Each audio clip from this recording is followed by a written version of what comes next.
folks, this is Jeff Phillips from SmokyMeat.com, and today I'm going to be showing you how to smoke ribs.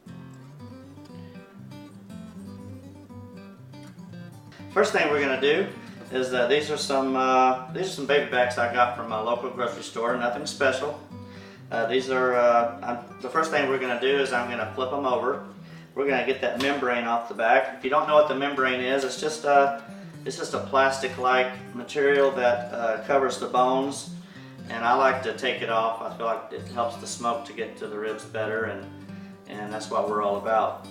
Alright, the best way to get this membrane off for me is just to kind of pry it up with my finger. You can also use, if you have trouble with that, you can use like the edge of a butter knife or a spoon or something like that. Now, these baby backs, the best way to do it right in the middle. Right in the middle. You don't have to fight with it too much. Just try to get it. Now once you get a hold of it, take your left hand and hold the ribs down right in the center and just pull. And it just pulls clean off. And some of them are going to be more difficult than others. And also it's one of those things where the more you do it, the better you get. And I'm going to go ahead and move this second rack out of the way for the time being so you guys can see what I'm doing. And we're getting ready to put some seasoning on this, but I'm going to wash my hands really quick. You should always use proper hygiene and make sure you wash your hands before you start touching the mustard bottle or your bottles with your seasoning in it to make sure everything stays clean. Alright, we're getting ready to season these baby backs, and what I'm going to do is I'm going to use some yellow mustard, and the reason for that is it helps the rub to stick. I could just pour the seasoning on here and it would do fine. But I'm kind of greedy. I don't like to lose my seasoning, so by applying a thin coat of rub on this meat, the rub is going to stick better, and I don't have to worry about it falling off whenever I flip it over. So let me grab my mustard, and got it ready. And as you can see, it doesn't take much. I'm just going to put just a little bit right there, and I'm just going to rub it in. It's just creating a sticky surface is all that's doing. And if you're worried about it tasting like mustard when it gets finished, it doesn't. Okay, that's the mustard coating, and now I'm gonna add some rub to it. Okay, I'm using my Jeff's Original Rub today. Some of you guys have the recipe and you can make it yourself, or you can buy this at thinbluefoods.com if you want to, or you may have your own that you use, and that's perfectly fine. And ours has 3 big holes in the front here, which really makes this rub easy to come out. And I'm not going to do much on this bone side. The bone side doesn't have a lot of meat on it, so you're not going to get as much, but I am going to try to get this edge right here. And you really don't have to massage this in. I know it's called rub, but with that mustard on there, I'm just going to pour that on. It's already adhered to the meat, and we're going to let this sit for just a minute. Alright, let's flip these over. This is the side I'm really concerned about. I want to make sure I get a light coat of mustard, and then I'm going to put the rub on a lot heavier than I normally would on this side, because this is the side that's really going to give you the flavor. Alright, I'm going to get the mustard again. And once again, I'm just going to put a light coat on the top side. Nothing fancy. And I'm just going to rub it in.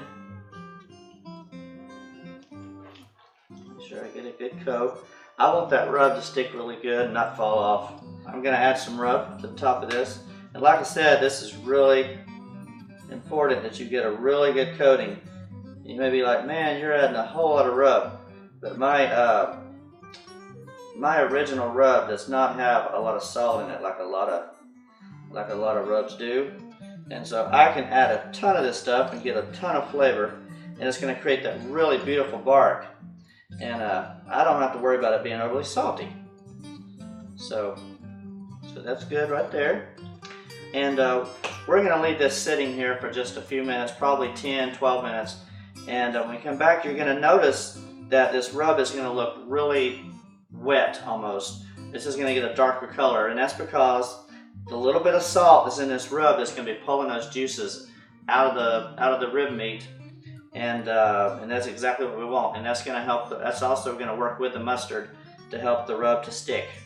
All right, it's been 10-12 minutes, and as you can see, like I told you, the rub, the salt in the rub has pulled some of those juices from the rib up out of the meat, and it's mixed with the rub. It's created this kind of a paste, and it's caused the rub to have this darker, what I call wet look. And when it starts looking like this, I know they are ready to go on the smoker.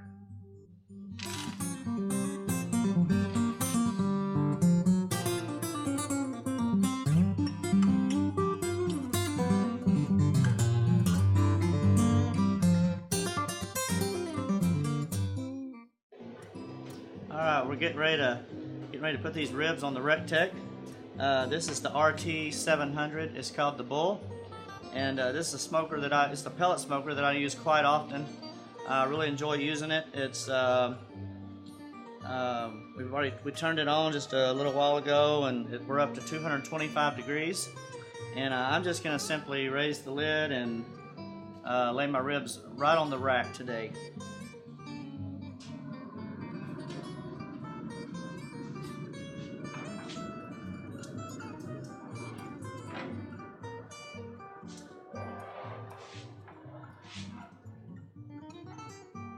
It is literally that simple.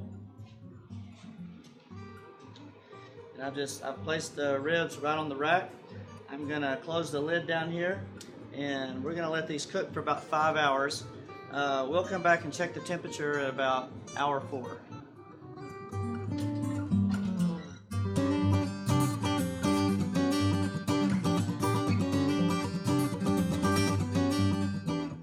All right, we're getting ready to take these ribs off. They've been on the smoker about 5 hours, and we've temped them a couple of times, and they're somewhere between 192 and 195, and they're ready to come off. And we also know they're done because we've checked the tenderness. And let's just open the lid and take a look at them. Grab my pan here.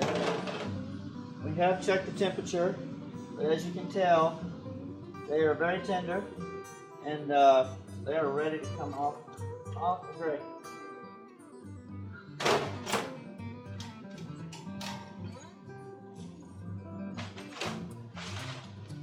All right, it's easy as that.